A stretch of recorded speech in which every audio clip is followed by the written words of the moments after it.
네, 내일이 올 들어 세 번째 열리는 금통입니다. 세 번째라고는 합니다만 박근혜 정부가 들어선 이후 첫 금통이고요. 지난달까지 동결 기조를 유지했던 우리 금융의 부분, 과연 이번에는 금리 인하를 단행할 것인가의 뜨거운 이슈가 모아지고 있습니다. 그 부분 한번 자세하게 들어볼까요? 삼성증권 김용구 연구원 전화로 만나서 말씀 나눠보겠습니다. 김 연구원님.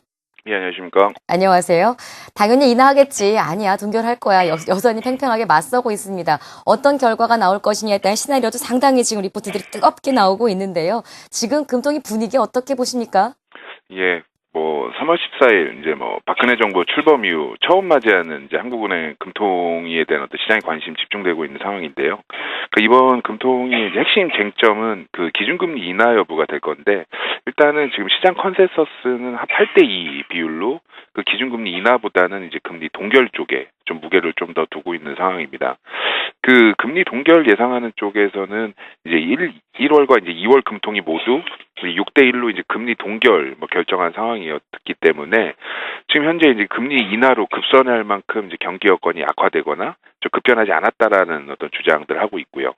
특히 이 미국과 중국, 이른바 G2 중심으로 해서 이 경기 회복세 가셔야되고 있고, 또 유럽도 서서히 좀 돌아 나오고 있고, 또 선진국 중앙은행들 역시도 금리 동결 행보 이어가고 있는 상황에서 한국은행만 굳이 금리 인하에 나설 이유는 없는 거 아니냐라고 좀 주장을 하고 있는데요. 또한 이 경기 레벨 자체보다는 화폐 유통 속도가 떨어져 있고, 이런 상황에서 금리 인하가 어떤 경기 부양으로 연결되지 않는다라는 어떤 주장 역시도 아울러 좀 하고 있는 상황입니다. 하지만 또 반대 측면에서 이 금리 인하 필요성 주장하고 있는 이들의 어떤 논거 역시도 계속 좀 기담아들 필요는 있는데요. 그 국내 경기의 어떤 부진이 계속되고 있는 상황에서 그 한미 키 리졸브 훈련 빌미로 해서 그 지정학적 리스크 대두되고 있기 때문에 이러한 어떤 그 북한의 위협이 이번에 금리 인하로 좀 투영될 수 있는 거 아니냐라는 좀 논의가 있고요. 또한 이 현오석 그 신임 경제부총리 내정자가 KDI 시절부터 금리 인하를 통한 어떤 경기 부양 필요성 강조해왔었기 때문에 그 신정부 어떤 경제정책 모멘텀이 본격화되는 이런 시점에서 그 발걸음을 어떤 가볍게 해줄 수 있는 그 통화당국의 지원 사격이 필요한 시점이 됐다라고 주장을 하고 있기 때문에 이런 어떤 찬반 논의가 좀 뜨겁게 달아오르고 있는 모습입니다.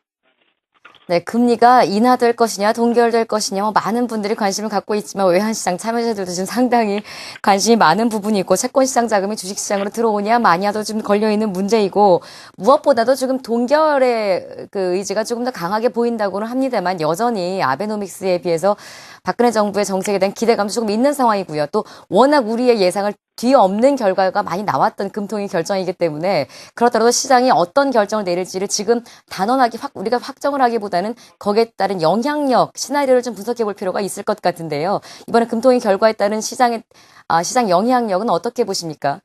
일단은 주식시장 측면에서 좀 살펴봤는데요.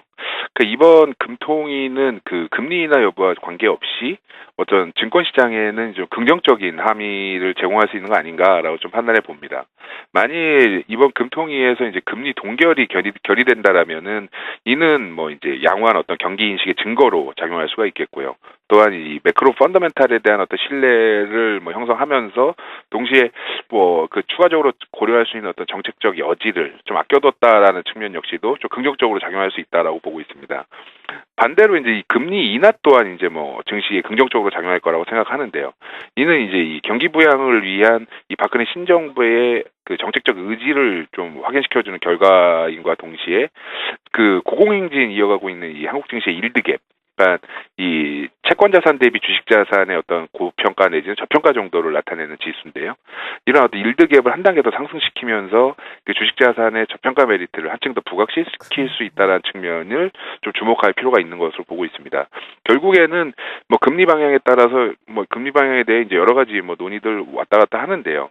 결국엔 한국 경기 상황이 회복세 가속화냐, 지연이냐 하는 이런 어떤 갈림길에 놓였고, 금리 역시도 좀 분기점에 접어든 결과가 아니겠는가라고 좀 정리를 해볼 수가 있고요. 기준금리는 이 경기 흐름과 그리고 이를 바라보는 정책이나 통화당국자의 어떤 스탠스에 따라서 추가적으로 향방은 결정되겠지만은 어쨌든 이번 3월 금통위는 이 매크로 여건으로 좀 접근 가능한 어떤 마지막 금리 인하 사이클에 진입한 거 아닌가라고 좀 판단해보고 좀 있는 상황입니다. 따라서 이번 금통위의 결과가 만약에 이제 금리 인하로 결정된다라면은 이는 아마 그 주식자산 비중 확대 좀 천재일의 어떤 호기가 아니겠는가라는 좀 생각을 해보고요. 향후에 어떤 이 자산시장의 주요 화두가 앞으로 있을 어떤 금리의 변화를 좀 주시하게 될 것이고, 다양하게 전개되는 어떤 그 금리 변화 방향에 따라서 뭐 주식시장 내에서는 뭐 자산 간 그리고 이제 업종 간의 좀 수익률 편차가 확대될 수 있다라고 좀 보고 있습니다. 그러면 들어보면 일단 큰 틀에서는 일단 동결 쪽의 의견이 우세하지만 인하될 가능성에 대한 투자 전략을 함께 짚어주셨는데, 포인트는 인하든 동결이든 거기에 맞는 투자 전략을 세운다면 성공할 수 있다, 이렇게 되는 것 같아요. 어떻게 금리와 우리 투자에 어떤 상관관계가 있는지 한번 정리 부탁드려도 되겠습니까? 예, 뭐 그 업종과 이제 섹터별로 이제 한번 좀 들어가서 말씀을 드리자면은, 그 금리 변화에 따른 어떤 그 업종별 주가 민감도라는 관점에서 이제 이를 측정하기 위해서 그 뭐 워낙 유명한 그 이자율 변화에 따른 그 채권 가격 반응을 측정하는 듀레이션 개념을 한번 응용해 봤습니다. 그래서 주식 자산의 어떤 유레이션, 그러니까 유효 듀레이션 모델을 좀 유도를 했고 좀 도출을 해서 이를 적용을 해봤는데요. 좀 결론만 정리해서 말씀드리자면은, 만약에 그 기준금리가 이제 하락을 한다든지 또 기준금리 하락에 대한 어떤 논의가 구체화되는 상황으로 간다라고 했을 때, 조선이나 뭐 자동차, 그리고 자동차 부품, 그리고 내구 소비재, 그 증권, 건설 등의 어떤 경기 민감주 주가가 금리 인하 수준에 비례해서 상당히 좀 긍정적으로, 그러니까 플러스 방향으로 움직일 확률이 높은 것으로 나타났습니다. 그러니까 예를 들어서 뭐 조선업종 경우에 기준금리가 만약에 1% 정도 하락하였을 경우에 통계적으로 확인된 결과로서는 과거 추이상 평균적으로 한 19.8% 정도 추가 상승할 수 있다라고 볼 수가 있고요. 자동차 쪽은 한 11.1% 추가 상승 모멘텀을 발견할 수 있었습니다.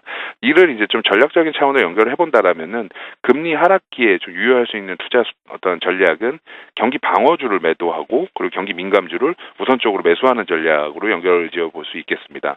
반대로 이제 이 금리 상승기의 전략을 좀 보면은, 이 금리 상승기는 이게 금리 인하기와는 다르게 좀 반대로 좀 그러니까 해석상에 좀 주의가 필요한데요. 왜냐하면은 금리 상승이라는 거는 이제 경기 여건이 호전된다든지 증시 전반 어떤 강세로 연출되는 구간일 가능성이 크기 때문에, 금리 상승에 따라서 이 플러스 방향으로 움직이는 업종들의 좀 의미를 두기보다는 금리 상승 시 좀 부정적 효과가 우려되는 업종을 좀 서둘러 좀 매도하는 전략을 좀 주시를 할 필요가 있겠습니다. 예를 들어서 증권업종 경우에는 금리 1% 상승했을 경우에 주가가 한 5.5% 추가 하락하는 걸로 좀 조사됐는데요. 특히 이제 이 금리 이런 부분들을 어떤 그 금리 인상 사이클로 접어들 경우에는 매도 후에 어떤 새롭게 현금을 확보한다든지 추가적으로 어떤 매수 전략의 기초로 활용해 볼 필요가 있겠습니다. 이상입니다. 예, 내일 열리는 3월 금통위 시나리오에 따른 여러 가지 투자 전략 함께 세워봤습니다. 함께한 분은 삼성증권 김용구 연구원입니다. 고맙습니다.